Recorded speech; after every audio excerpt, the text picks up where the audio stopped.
préparé. Donc le début de ce colloque, ça a été des éléments un peu pour poser un cadre et alimenter la réflexion. Et là, on passe en mode action.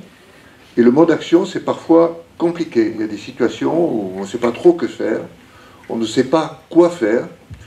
C'est la tragédie grecque. Et la tragédie grecque, c'est pas le bon ou le mauvais. Non, c'est des situations où on ne sait pas trop où on va.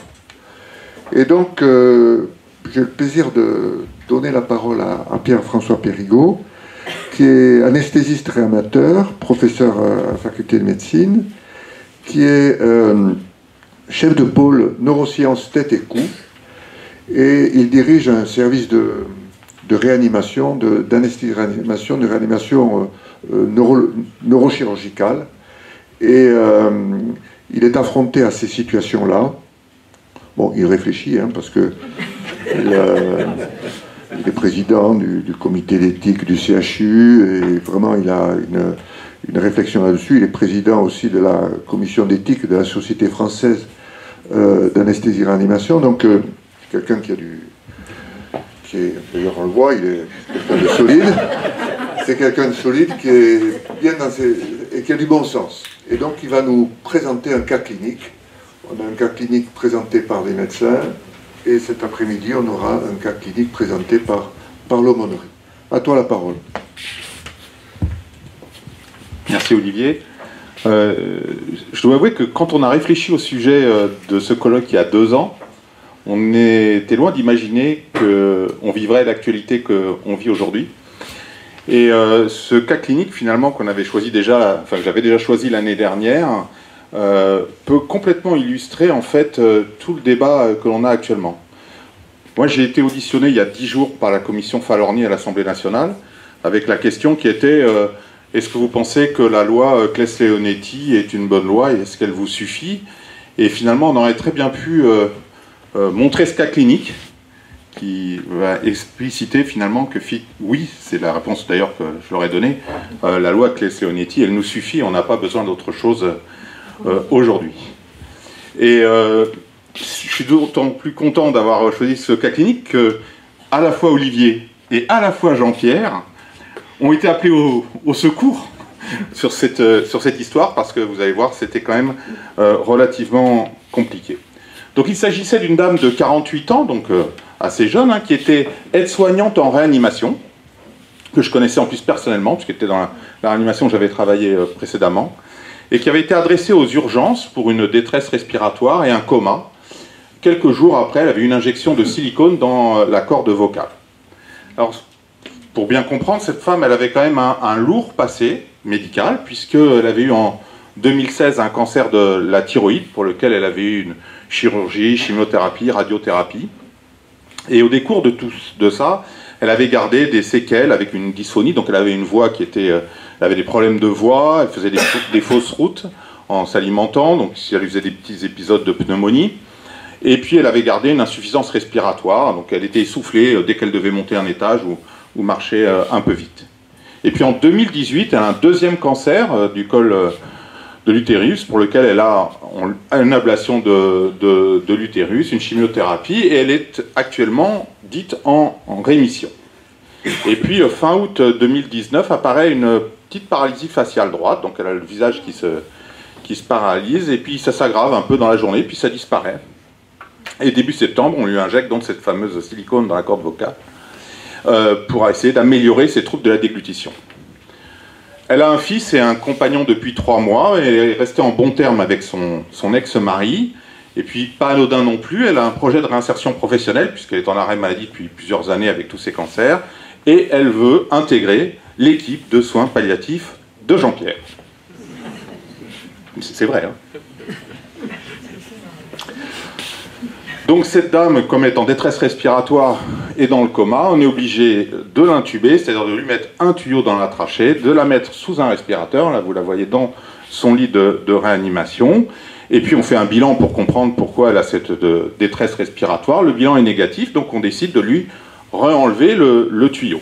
Donc c'est ce qu'on fait, et puis on ne sait pas bien pourquoi elle a fait ce problème de détresse respiratoire. On discute avec les neurologues, et puis l'hypothèse possible que l'on retient est celui d'une crise myasthénique. Alors, je vais vous expliquer très rapidement ce que c'est que la myasthénie, ne vous inquiétez pas. Je ne vais pas vous faire un grand cours de médecine, mais pour que vous compreniez, parce que c'est important, c'est une maladie qui est traitable.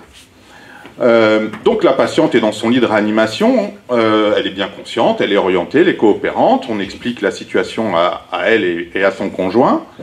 Et puis le soir, en l'occurrence c'est moi qui étais de garde, nouvelle dégradation respiratoire, elle dit qu'elle a de plus en plus de mal à respirer et on est obligé de nouveau de lui remettre le tuyau et le respirateur et cette fois-ci de l'endormir pour son confort sous anesthésie générale. Alors, juste rapidement, c'est ce que c'est que la myasthénie. C'est une maladie neuromusculaire qui touche plusieurs milliers de personnes en France, c'est pas très connu, mais voilà, c'est une maladie qui affecte en fait la jonction entre le nerf et le muscle et qui se caractérise par une faiblesse musculaire. Donc vous voyez, les gens au bout d'un moment ont une faiblesse musculaire, par exemple, voilà, ça peut concerner l'œil, là, comme sur cette photo, mais ça peut toucher les muscles de la gorge, les membres, les muscles respiratoires. Et puis on peut avoir des formes graves, effectivement, c'est quand on a cette atteinte des muscles qui servent à la respiration, ou des fausses routes à répétition, et là, dans ces cas-là, effectivement, on peut être amené à aller en réanimation. Mais par contre, on a un traitement qui fonctionne assez bien et finalement, de plus en plus de personnes aujourd'hui vivent avec cette maladie de façon tout à fait quasi normale. Donc c'est une maladie réversible. C'est très important que vous compreniez le reste de l'histoire. Donc, premier jour, peu d'amélioration. On n'arrive pas à avancer pour essayer de lui renlever le respirateur et le tuyau. Et là, la famille nous apporte des directives anticipées qu'a écrites la patiente en juin 2018, puis qu'elle a même complétées en 2019. Donc je vous lis ce qui a marqué sur ces directives anticipées. Elle disait « Souhait à respecter si accident vasculaire cérébral ou maladie grave, je déclare avoir toutes mes facultés mentales et savoir exactement ce que j'écris. En cas de pathologie grave, si je dois rester dans un lit branché à une machine pour respirer, en cas de perte d'autonomie et perte de faculté à m'exprimer, je souhaite, je sollicite de votre bienveillance de me laisser mourir dignement, me débrancher de toute machine qui me retient en vie. Je refuse, je ne veux pas d'acharnement thérapeutique, c'est ma décision, ayant toutes mes capacités mentales, mourir en dignité pour moi, c'est le plus important. » Et elle complète en 2019 en disant « Je demande que l'on soulage... » Alors elle a bien lu la loi, parce que c'est texte de loi. « Je demande que l'on soulage efficacement mes souffrances, même si cela a pour effet secondaire d'abréger ma vie.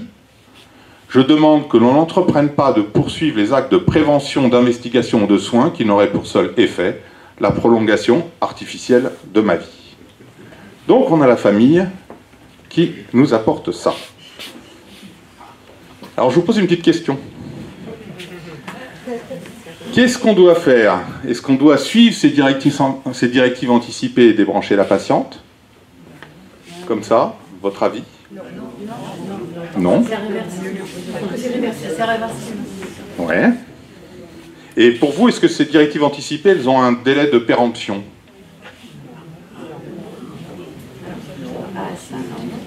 Est-ce qu'elles sont valables tout le temps? Elles sont valables 3 ans? Elles sont...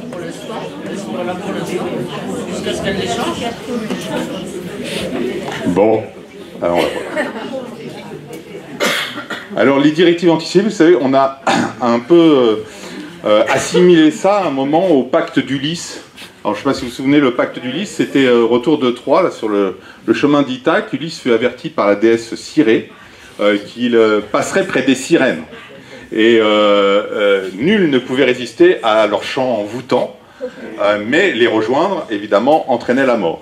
Donc, ce qu'a demandé Ulysse, c'est qu'il soit attaché au mât et que tous les rameurs, eux, aient des bouchons dans les oreilles pour ne pas entendre les sirènes.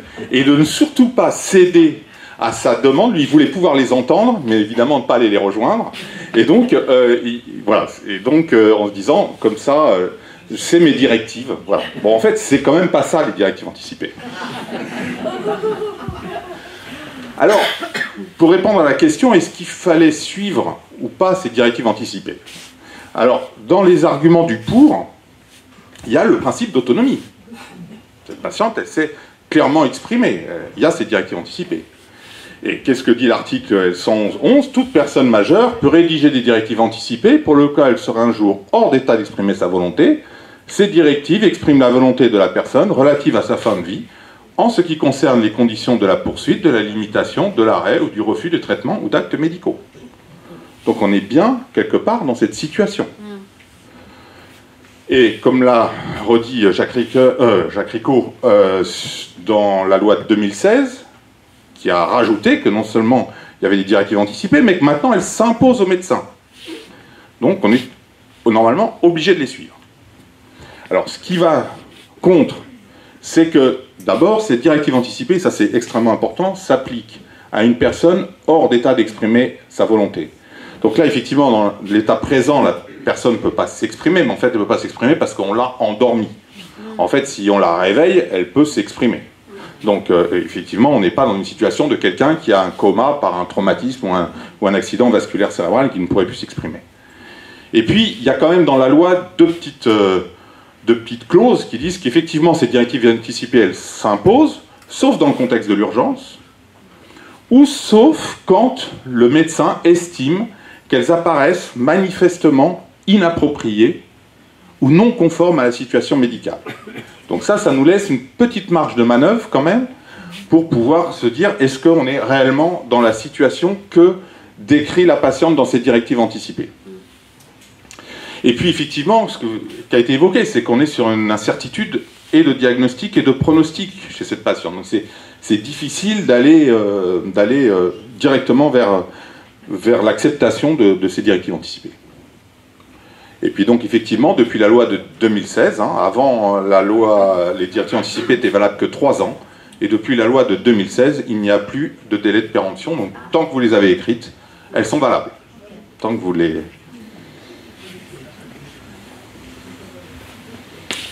Alors, on décide de ne pas les suivre, ces directives anticipées. Est-ce qu'à votre avis, justement, on doit faire une procédure collégiale, là, dans cette situation-là? Alors, la procédure collégiale, je vais un peu vous expliquer. Oui, vous pensez qu'il faut qu'on fasse une procédure collégiale? Eh bien, vous avez raison. Vous avez raison, puisque, effectivement, et je vous ai mis tout ça parce que ça soit les directives anticipées, la procédure collégiale, tous ces dispositifs, en fait, ont été faits pour permettre l'expression de l'autonomie du patient. Les directives anticipées, c'est au moment où le patient n'est plus capable de s'exprimer, mais s'il n'a pas écrit de directive anticipée, ou s'il en a écrit mais qu'on estime qu'elles ne sont pas appropriées, il faut faire une procédure collégiale. Et le but de la procédure collégiale, c'est d'essayer de respecter au mieux ce que le patient voulait. Alors, quand est-ce qu'on doit faire une procédure collégiale? Eh bien, on doit faire une procédure collégiale quand on est dans le cadre du refus de l'obstination déraisonnable. On estime qu'on va trop loin dans nos procédures et que peut-être il faut arrêter un moment et que le patient est incapable de s'exprimer. On doit faire aussi une procédure collégiale quand on va mettre en place une sédation profonde et continue, maintenue jusqu'au décès, qui est donc un des dispositifs de la loi de 2016, et puis quand on refuse d'appliquer les directives anticipées. Parce qu'à partir du moment où on estime que les directives anticipées sont inappropriées, la moindre des choses, c'est que quand même, on se soit bien tous concertés pour être d'accord, et que ça ne soit pas juste le choix d'une seule personne. Et c'est tous. L'équipe soignante. Donc, en fait, ce que l'on va faire dans une procédure collégiale, c'est on va essayer de recueillir donc les volontés de la patiente. Par quel biais? D'abord, ces directives anticipées. S'il n'y en a pas, par le témoignage de la personne de confiance. Et là aussi, c'est encore un des progrès de la loi de 2016 par rapport à la loi de 2005. C'est qu'avant, dans la loi, c'était l'avis de la personne de confiance, l'avis des proches. Et là, maintenant, ça s'est transformé en 2016 par le témoignage de la personne de confiance ou le témoignage des proches. Et vous voyez que témoigner, c'est pas donner un avis. C'est justement, c'est ça qui est important. On ne demande pas l'avis, ce qu'en pensent les proches. On demande aux proches que lui aurait pensé ou ce qu'elle aurait pensé. Vous voyez, la démarche est quand même assez différente. Et évidemment, après les proches, donc les proches, là je vous ai mis mari, sœur, frère, parents, il n'y a pas de hiérarchie dans les proches en France. En Belgique, par exemple, le conjoint, il prime sur les parents ou les enfants, mais en France, il n'y a pas de hiérarchie dans la famille. Et puis, on doit avoir forcément l'avis d'un consultant extérieur. Un consultant extérieur qui va amener son éclairage par rapport au dossier, qui est impartial, qui n'est pas lié à l'équipe. Et dans ce dossier-là, on en a appelé 2 consultants extérieurs, Olivier et Jean-Pierre. Donc, pour vous dire que voilà, c'était compliqué. Et évidemment, on tient informé la famille de la tenue de cette procédure. Tout ça pour redire, et c'est ce qu'on a dit, enfin ce que j'ai dit à l'audition de la commission Falorni, c'était que l'esprit de la loi Leonetti, on a un peu tendance à l'oublier quand même. Hein. C'est une loi qui repose sur un triptyque. Et ce triptyque, c'est « je ne t'abandonnerai pas, je ne te laisserai pas souffrir, et je ne ferai pas d'obstination déraisonnable ». Et ça, on a quand même un peu tendance à l'oublier, parce qu'on parle beaucoup d'euthanasie, on fait du bien, etc. Mais l'esprit de la loi Leonetti, c'était ça, et c'est vraiment être dans le respect et dans l'accompagnement des personnes, avec tout ce renforcement du principe d'autonomie qu'on vient d'évoquer. Alors, on a évidemment commencé à discuter avec les neurologues, parce que la clinique était quand même pas très claire, le tableau clinique n'était pas très franc avec celui d'un tableau de myasthénie, c'était quand même un peu compliqué. Alors une forme particulière de myasthénie, donc on s'est dit on va essayer un nouveau traitement, parce que les premiers traitements ne fonctionnaient pas bien, et puis on arrête la sédation, l'anesthésie, à J9. Donc ça faisait déjà 9 jours qu'elle était sous respirateur, 9 jours qu'elle était endormie.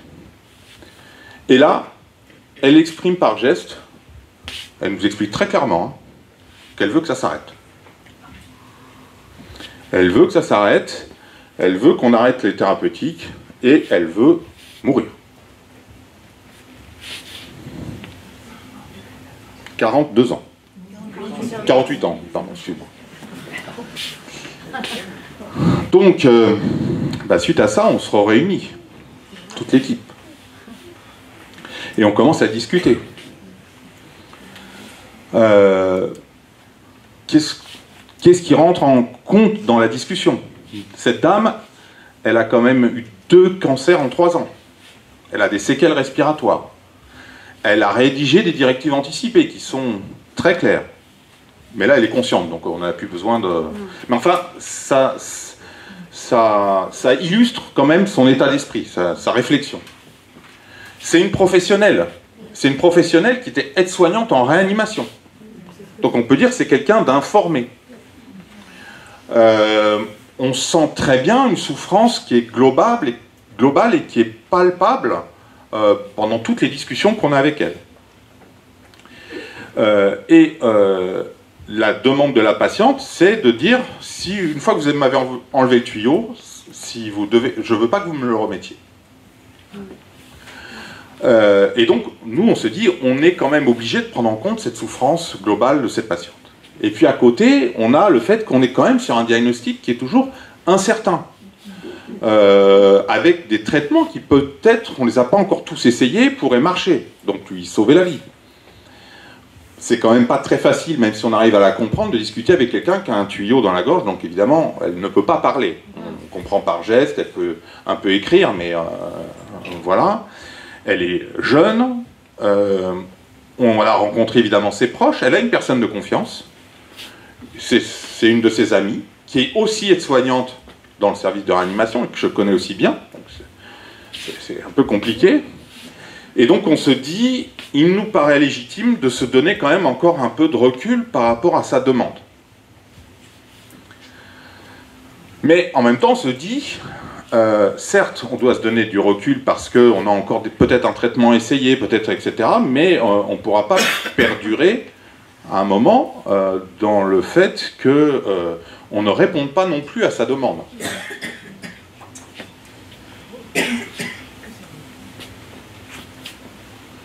Et je vous rappelle, ce qui a été dit, hein, c'est que toute personne, c'est la loi, hein, a le droit de refuser ou de ne pas recevoir un traitement. Et nous, on doit assurer cet accompagnement, mais on ne peut pas lui imposer un traitement. Et donc le médecin a l'obligation de respecter la volonté de la personne après l'avoir informé des conséquences de ses choix et de leur gravité.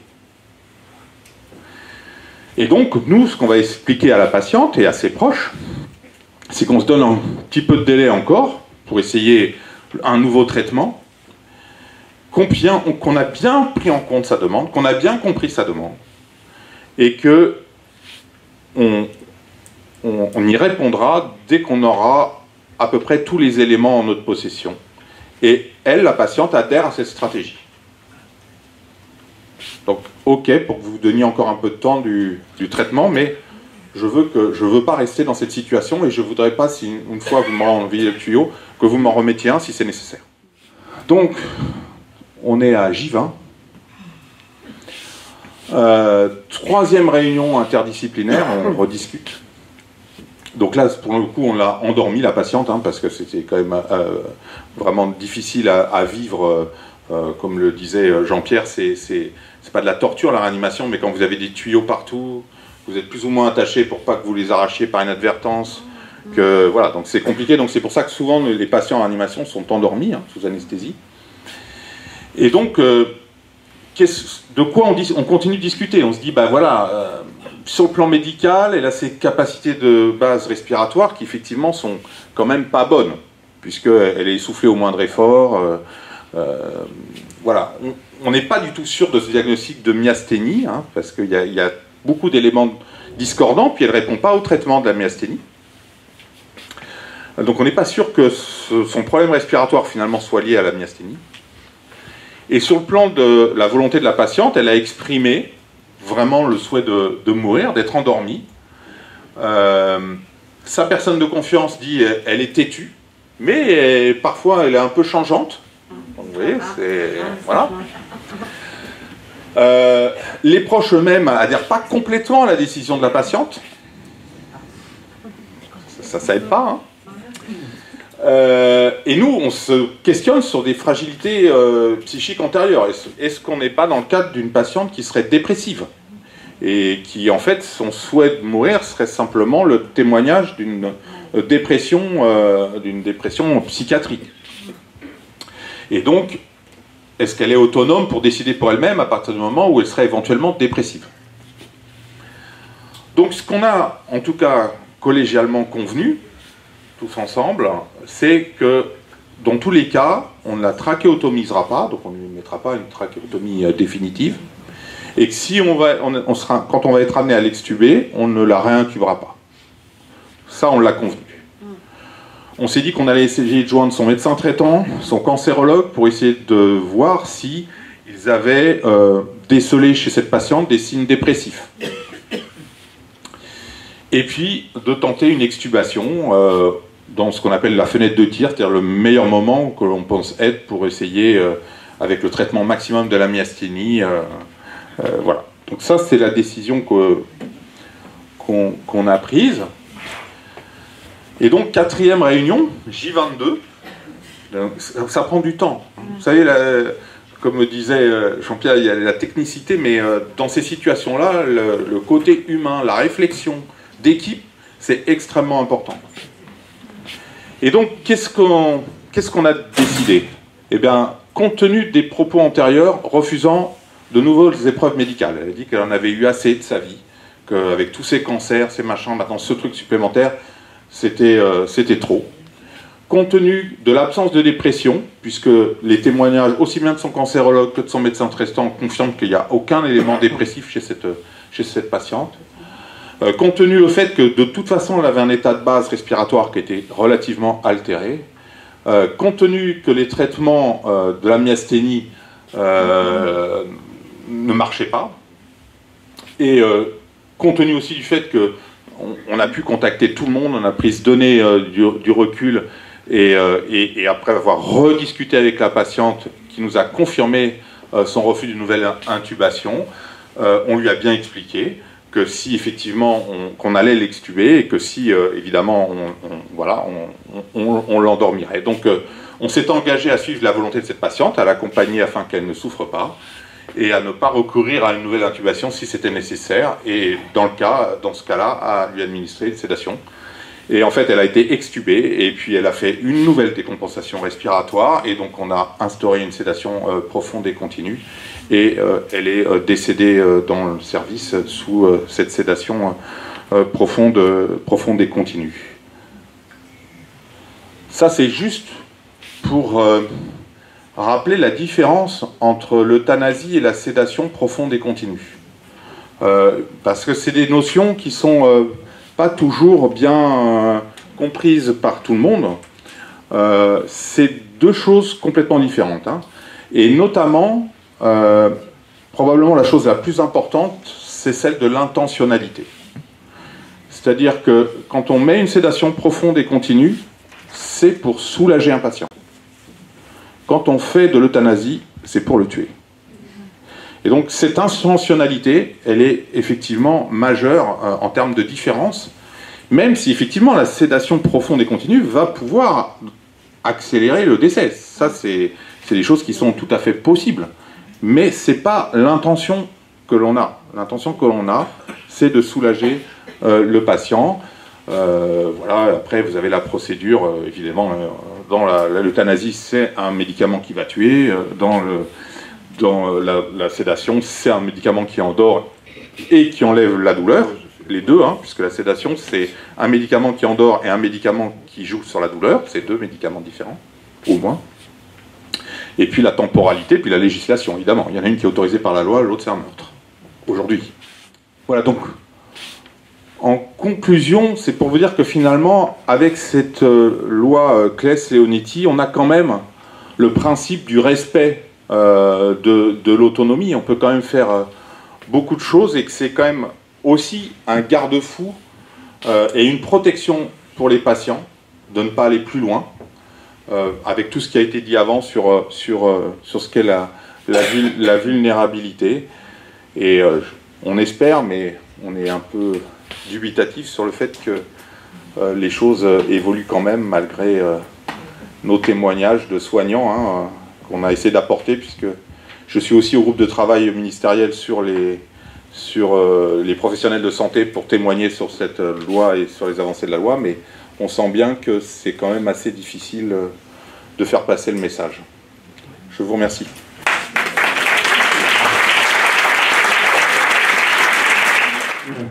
Je vous remercie de ce que vous nous avez dit. Je voudrais vous poser une question naïve.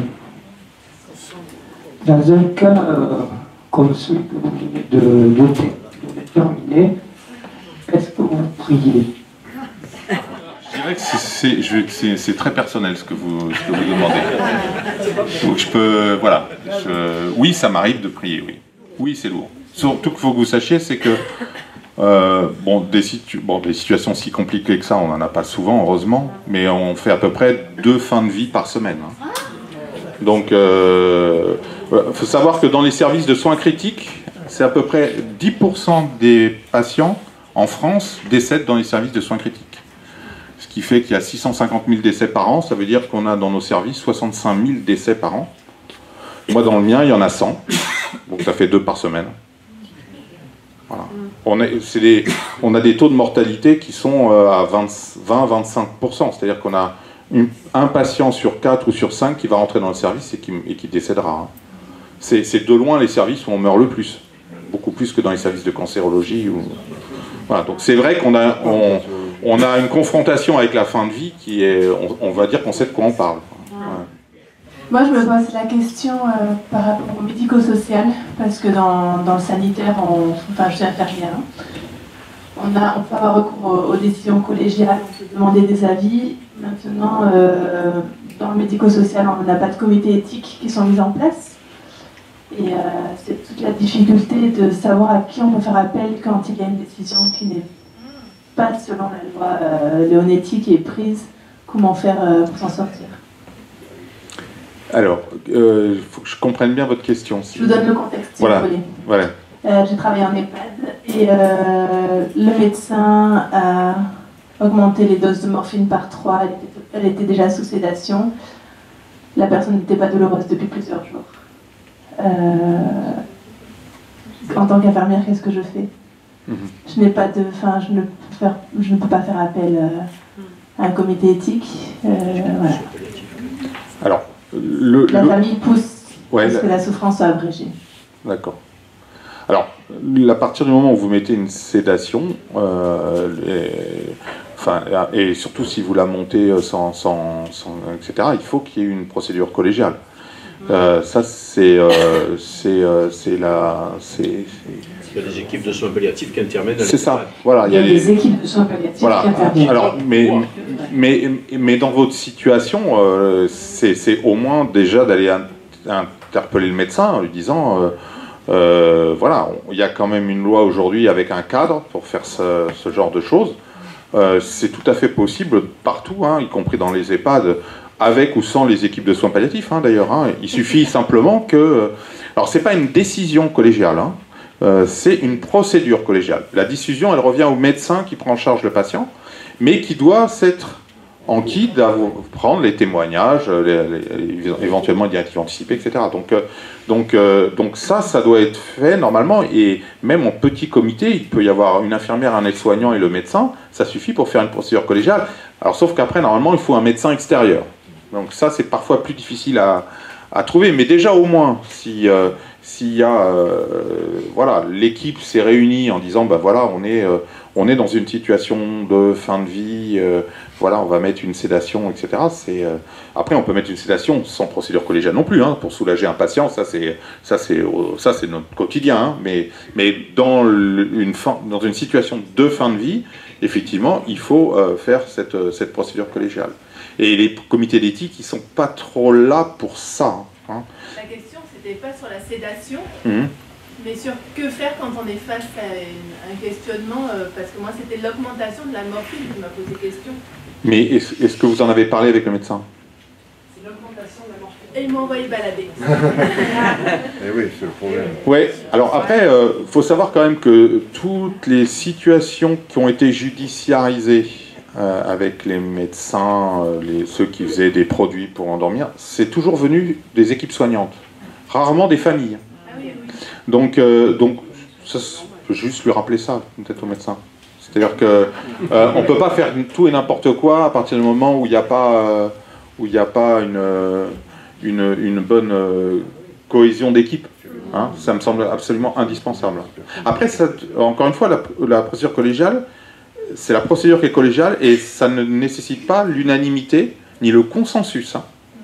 Mais par contre, il faut, parce qu'on peut ne pas être tous d'accord, mais et la décision revient au final au médecin, mais lui par contre, son rôle c'est d'avoir effectivement fait en sorte que tout le monde ait pu parler et que tous les témoignages aient pu être pris. Une question, est-ce qu'à ce moment-là, le médecin doit en informer la famille? Les aumôniers auraient pas mal de choses à dire. Normalement, à partir du moment, à la fin d'une procédure collégiale, la décision prise à la fin de cette procédure collégiale, on doit le notifier, même ça ne s'appelle pas informer, c'est le notifier aux proches. Dans le cas clinique que vous avez présenté, finalement, le cas se termine par le décès de la patiente. Comment l'équipe médicale vit ce décès? C'est un échec? Comment... Non, alors justement, quand les choses ont été bien faites, c'est pas du tout un échec, parce qu'on a eu l'impression d'avoir fait notre métier qui est celui de soignant. On n'est pas des guérisseurs. Hein. Alors en réanimation, vous avez bien compris qu'on n'est pas des guérisseurs. Hein. Donc nous, notre métier, c'est vraiment de soigner les gens. Et soigner, ça ne veut pas dire guérir. Et d'ailleurs, ce qui est assez... pour rebondir sur votre question, c'est qu'on reçoit plus de courriers, de remerciements, de gens qui sont décédés dans le service, que de gens qui sont sortis vivants du service. Mais en tout cas, on a beaucoup plus de courriers de proches qui nous remercient de l'accompagnement, de la façon dont les choses se sont passées, qui ont bien compris qu'on malheureusement on pouvait pas tout faire, mais que par contre on avait vraiment assumé notre rôle de soignant.